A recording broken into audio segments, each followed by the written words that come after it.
All right. Well, hello guys. Uh, this is the start of an ethics podcast where we're trying to bring to undergrads the real life experiences of someone that works in industry and someone that works in research. And we're trying to find out what the different interactions between ethics and those environments are and just make this information accessible to everyone. If you want to introduce yourselves, please, Juan and Peter. Yeah, my name is Juan Barrera Salazar. I'm finishing my MH program and I'm about to start the PhD program here at the University of Berkeley. Uh, the major is nuclear engineering, and I have both experience in industry and the academia. Yeah. Hi, everyone. I'm Luis. I'm currently a software engineer at Lyft for 2 years. I have a computer science degree at Tec de Monterrey. And yeah, nice to meet you all. Hi, I'm one of the interviewers. My name is Tanish. I'm currently an undergrad student studying industrial engineering at Berkeley. So, Yeah, and I'm Akhil. I'm studying computer science and also industrial engineering. I've entered at Amazon, but for now I'm an undergraduate student too. all right. So I think we can start with the first question. I think what we could do is go maybe one by one. So first with Juan and second with Pepe. So the first question is mainly just a broader question of the story behind your choice of field and what made you want to pursue it. So if you guys can just give like a brief introduction of that. Yeah, sure. So in my case, for example, for nuclear engineering, I like this topic since I was in high school. I remember one class for the chemistry subject when we were discussing, different types of energy and sources to produce electricity.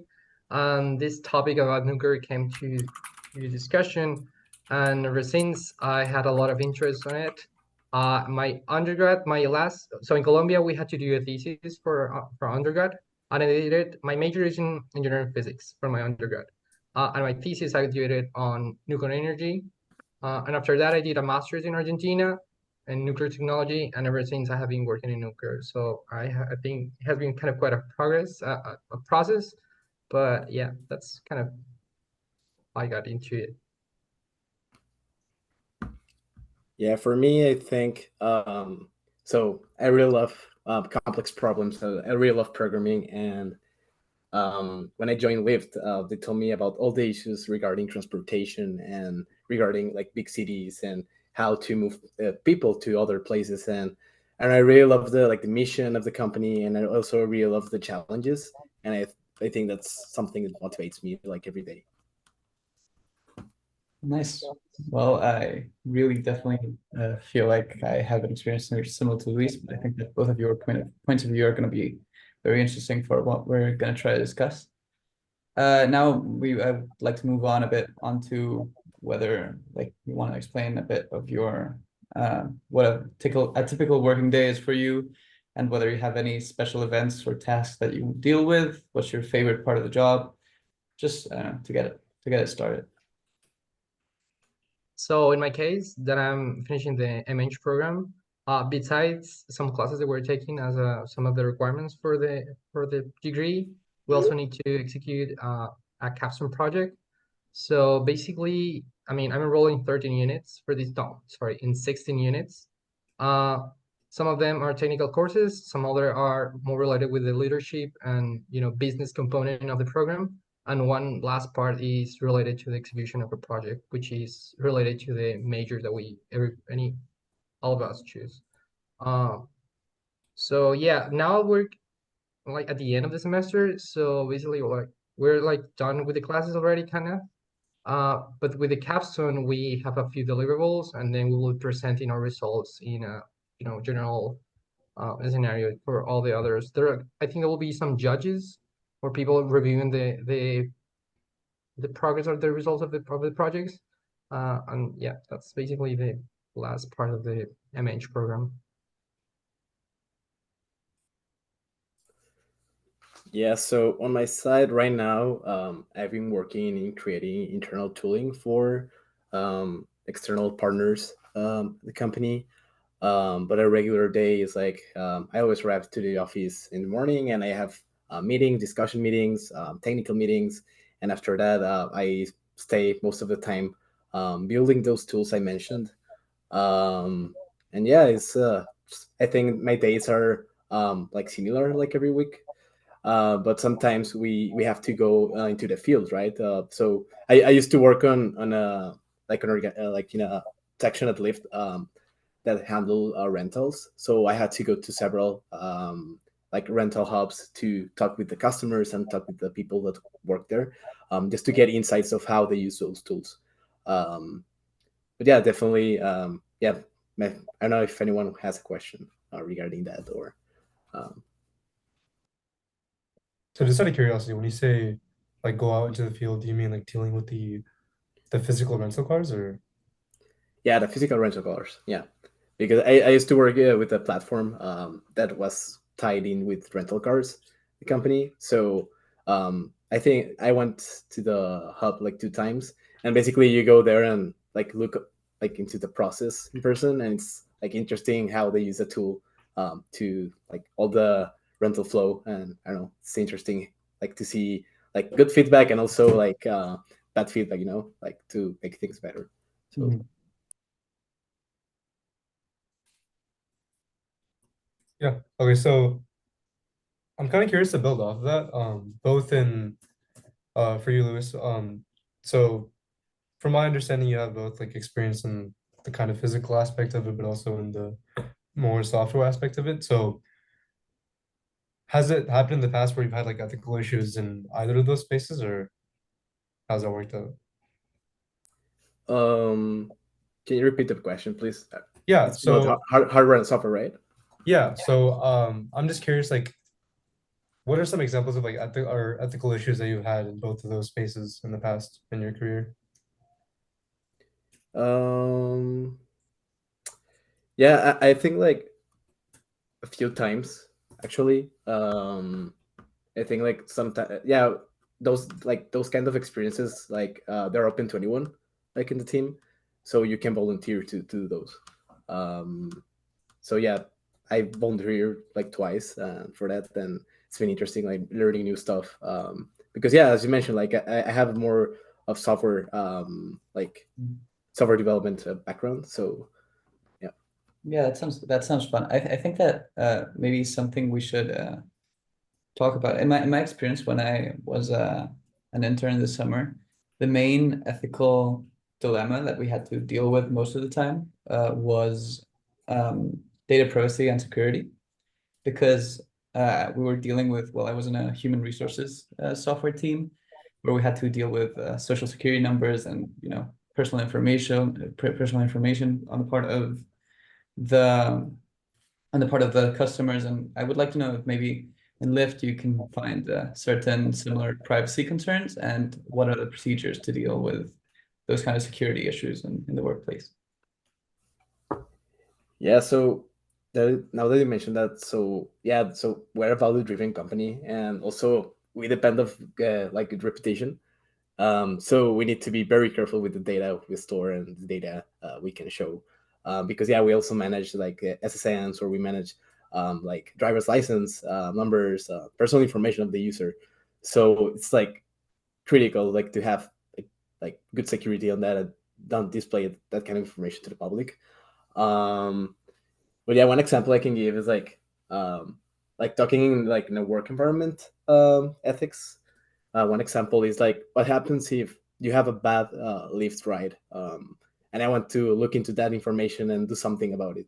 That's something we can do because we're basically like looking to the user's information, and we shouldn't do that because yeah, we have a lot of policies, and also like we want to build trust and avoid like breaking any laws also.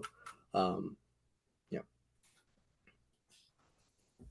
Nice. And I guess on the side of fun, I assume that the ethical challenges you might find in the field of nuclear engineer might be incredible, because it's such a sensitive, dangerous topic. So I guess what ethical procedures have you found? What ethical problems have you found throughout your life? Maybe what are Well, the yeah, resources? sure. So for example, on my case, we're executing this project to develop a new technique to assess this new technology of nuclear fuel.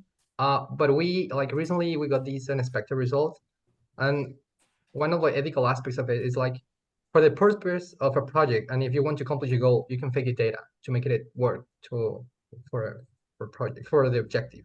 But that's not how you build science. I mean, that's particularly I would say the most sensitive component is the data that you're collecting. It may not be appropriate for the objective that you're having. And in our case, we were concerned about how binding it is to the objective that was planned for the very beginning, because the results that we got are not aligned to the objective that we had.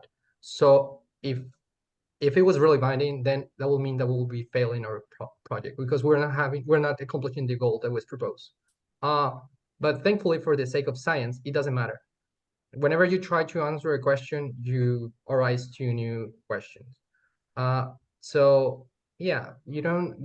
I would definitely say and highlight that the true meaning of the data that you collect by running an experiment is the most important part when you are doing science, and to be real with whatever you have from your experimental setup. It doesn't have to match your initial hypothesis, but that's how you make science. It's not it is a well-defined kind of process, but not because of that you always collect what you're looking for. Now, regarding the nuclear aspect, well, there's this defense component of the nuclear technology. I'm not doing anything related to that because there's a lot of regulations regarding that matter. But of course, people who work on those scenarios or with those topics, they need to undergo different procedures, have like security clearance, stuff like that, because they manage or they work with sensitive information. And also, I mean, the ethical component of what's the use of that you making to your knowledge or who are you sharing that with is really crucial. I think that's So I very. thought, So, sorry, go go ahead. ahead. Sorry. Okay, so I just actually wanted to ask another question off of you saying that you also had experience in the industry as well prior to your PhD studying. Correct. So I was kind of curious if you've had any experience in ethical issues in that aspect as well. Were those also related to nuclear engineering in that aspect? Well, my industry experience wasn't related with nuclear because my undergrad wasn't in nuclear. So I was, to give you a little bit of context, I was working as a technical support engineer in 2021 here in the United States. So what I was doing is I was working for this company who was a provider of laser cutting machines and big format printers. So what I was doing is basically doing customer support. I was visiting the different clients, solving the issues that they had, or installing the new products. So the challenges that I face there are completely different than the ones that I'm facing here. One. So Oh, go ahead. Sorry. no, you're good, you're good. Yeah, one interesting thing that you mentioned was that when you were doing research, sometimes you consider what the purpose of that research is. And I was wondering whether the final end goal of what you're developing could affect your choice to participate in it or not. So let's say that someone's trying to make a bomb out of whatever you're studying. Would you not research into that area, or what precaution would you take, or is that not something you consider? Well, I haven't considered it because in order to work for defense purposes here in the US, you need to be a citizen. And also, they're not allowed dual citizenship. So I will have to become US citizen, and then I will have to give up my Colombian citizen, which is not something that I'm considering to do. So because of that, I have never considered to work on defense. Now, if I was American, for example, for the exercise of this, if I had the citizenship and I got the offer, it is not something that I will consider to do because my long-term career goals are to work in the International Atomic Energy Agency, which is this organization that promotes the peaceful uses of nuclear energy. So it wouldn't make sense for me in my early career to work in defense and then at the end try to pursue a career in this organization that promotes peaceful uses. So just to be kind of make sense in my career goals, I cannot choose something that will be opposite to what I would like to do next. Great. Okay. So I think that's all very, very interesting. And I want to ask you now more broadly. whether like if you were gonna encounter something that you identify as an ethical issue or an ethical concern, what resources would you have within your team or within your organization to ring the alarm and sort of try to solve it? Let me think. Hmm. So who would you reach out to and how? It will be very likely. So at first, I will contact my colleagues to have like a second opinion, someone in my kind of my in a horizontal degree of relationship, so I don't feel like this authority if I reach out to like a professor or someone else in the department, just to have arise my concerns and discuss what could be the best way to proceed from that point. Uh, but after that, if that's not enough, then I will definitely arise my concerns to someone else, like in this chain of command, right? Uh, so yeah, I will definitely do that. I think it's more easy and it's easier to approach to someone who you have confidence and basically to have a kind of someone who has the same relation or the same, it's in the same status as you, so such as another student, but they might not be or may not be able to provide the support of the knowledge or the action that you need. So I will try to start from there and then escalate it as much as I had to in order to solve this matter. Nice. Has it happened? Or sorry. Go ahead. So Yeah, has it happened in the past sorry. where, sorry, I just wanted to follow up. So has it happened in the past one where there has been an instance where you had to reach out to kind of a colleague on like a horizontal aspect, or Well, when I was working at this company a couple of years ago, uh, something happens that, for example, when I was installing new products, it happened to me that I can sense a failure. Something is failing in this machine, but the customer doesn't know. So I can tell my coworkers. So I don't know what's happening. It's not like a big deal, but it's a failure that I should be able to solve as a technical support engineer. So I was doing that a lot. And something that is really important and I think is very convenient to mention is that it depends on who is the person and what's the motivation. For a coworker, there will be like a natural curiosity of what was happening and how could we solve it because we were like working as a team. But for my boss, it was a matter of what's the perception of the client. If the client is happy with the product, if it has a lot of failures, it doesn't matter. It's what the client gives to my boss that I will define what I will do next, right? So there are like two different approaches. And I guess for me, I'll feel better if I know that I did my best and I work in this new product that this customer acquired, uh, and I make sure it doesn't have any fail, right? But it's not always the case. It didn't work that way. So yeah, that's something that I wanted to share. Nice. And what about you? What kind of resources are there at Lyft or at tech companies to raise ethical issues? Who would you reach out to? How would that work? Yeah, so I think it's similar as one mentioned. Like first you talk with your manager or something superior, like or your team about like the issue, and then after that, depending of like the consensus of what we talked, there's a compliance and ethics hotline at Lyft, where you can submit like basically the issue in a like confidential way. So we basically use that for any kind of issue in the company, like related to ethics or compliance. Nice. So and yeah, go ahead. so is that relatively straightforward? This like kind of set of guidelines that you guys have to follow, or has there ever been a case where it's a little bit more dicey and you're not sure what to do? No, it's like basically just a form, and you just type the name and the reason, and that's it. Yeah, Okay. super straightforward. Yeah. Yeah, just to add on for that to that from my experience, something that happened when I was working at Amazon this summer was that there was some sort of non-retaliation policy where it was very frowned upon that your manager or your team would come back at you for doing something like this, like reporting an ethics issue or something like that. Like you are definitely not going to be negatively impacted by raising an ethical concern. Or this was definitely a very big focus of our training where at the company I was working in. And I think that this is very important at a work setting because otherwise maybe you don't have the motivation to raise an ethical concern that's not going to affect you if it's going to risk your job in any way. I don't know if you agree with that. That's the same way. That's the same way at Lyft. Yeah, it's the same way. Yeah, because like tech companies basically they depend on like culture, and they want to have a culture of honesty and accountability, and um, so yeah, I think that's why it's important to like flag any kind of issue related to ethics, just to keep that culture going on. And yeah, because having a good culture, meaning we have good engineers, good products, productivity, and everything. So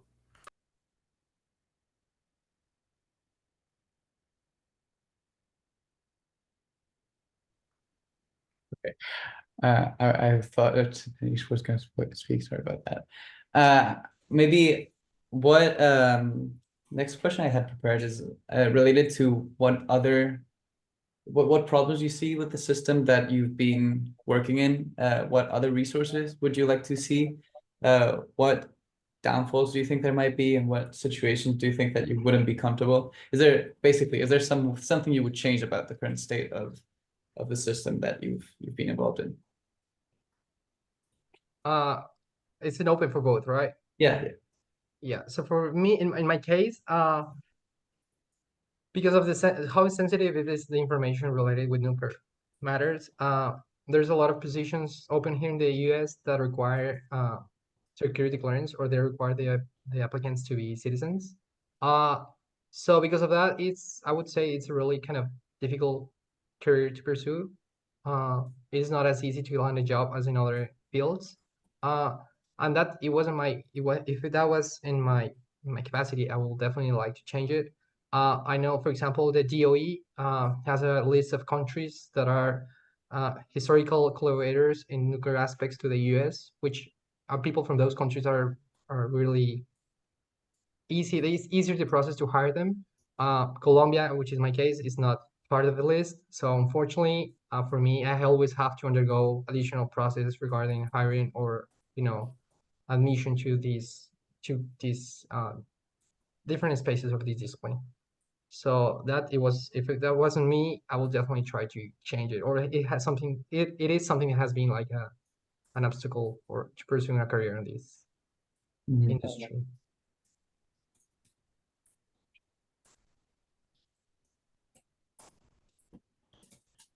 Yeah, maybe what's your point of view, Luis? Do you have any yeah, considerations to this?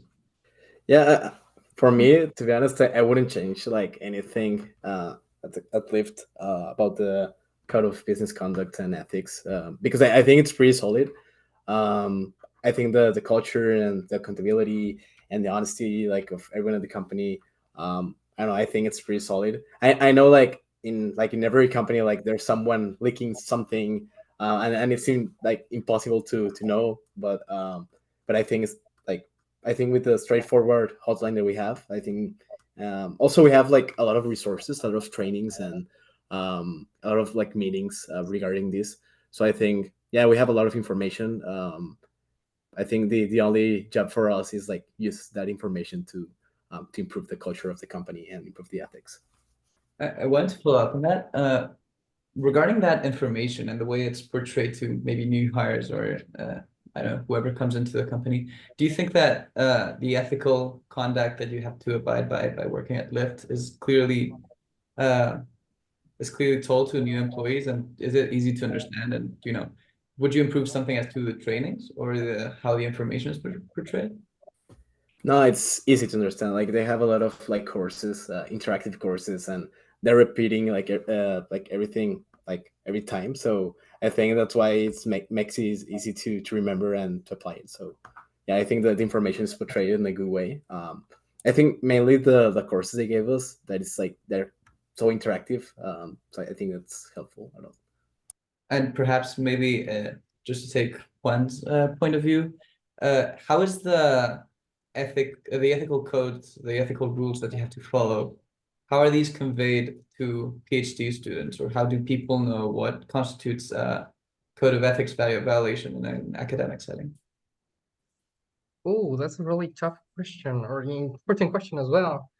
Uh, I think it's more related to the research that a PhD student may conduct. Because, for example, I mean, something that comes to my mind when you mention ethics is like, I don't know if this will answer your question, but a lot of PhD students or grad students here at Berkeley, they are also GSI, right? And as a GSI, they have to, relate with undergrads. And one of the main components that they gave us at the very beginning of the semester is, the ways that you need to interact with the undergrad students. There's a lot of, ethics related to how to approach and how to communicate with these students of you. So I don't know if that will be kind of one of the components that you would like to hear more about.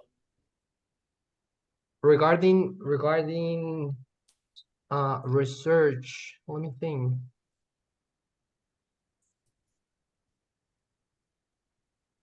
Well, the thing is that for academia purposes, or at least what we do here at Berkeley, we don't need to sign like any NDA, or there's no like secret information that we're handling.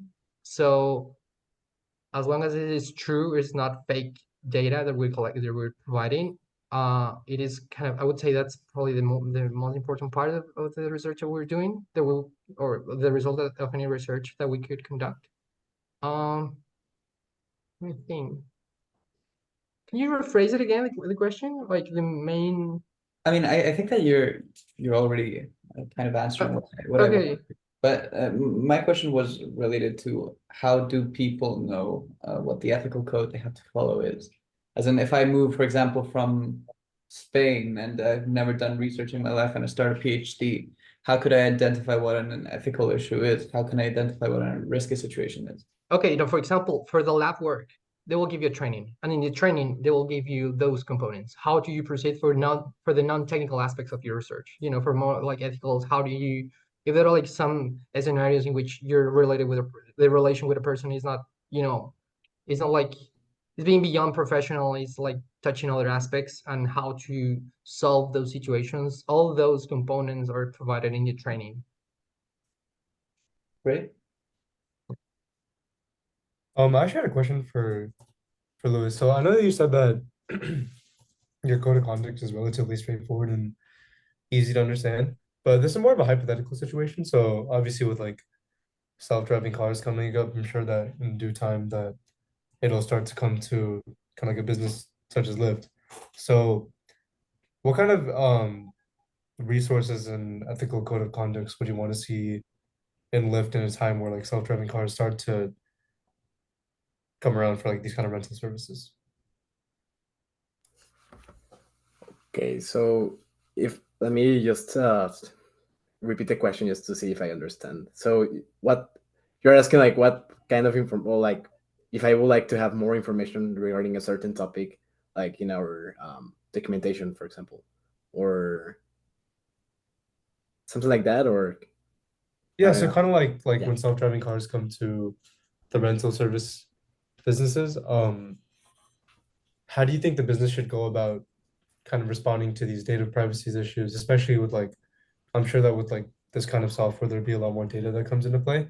So I guess my question is, how would you want the company to respond to this data, and what kind of resources would you want to, in like these kind of situations where you have to deal with these data issues?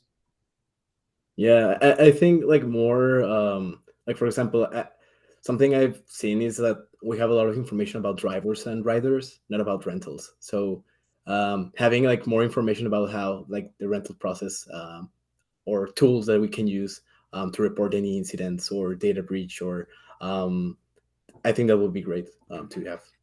Yeah. Nice. Okay. I mean, those were all the questions I had. I don't know if Tanisha has any more. Otherwise, I'll just go to additional comments and just.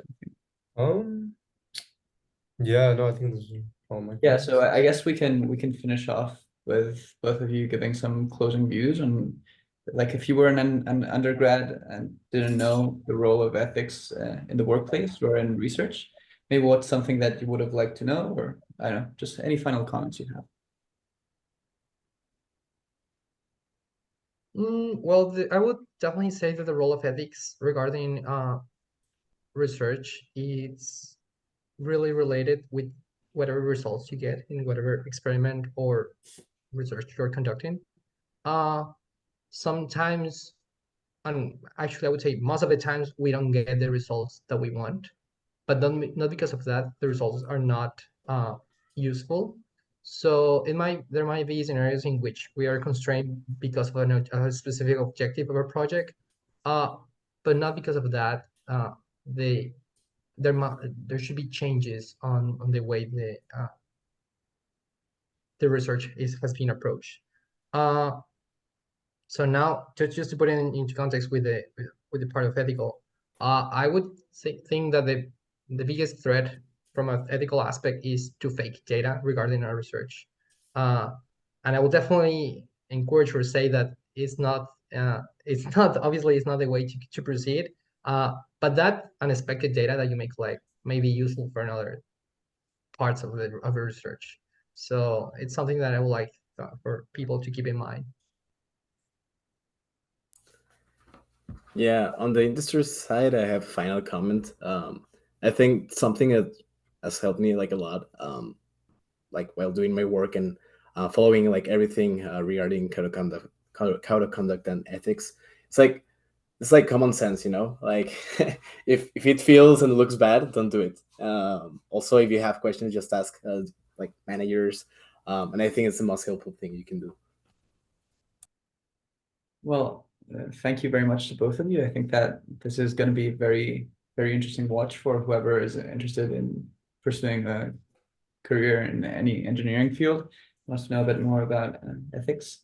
Thank you both for helping us make this podcast, and well, goodbye. Thank you very much for the invitation.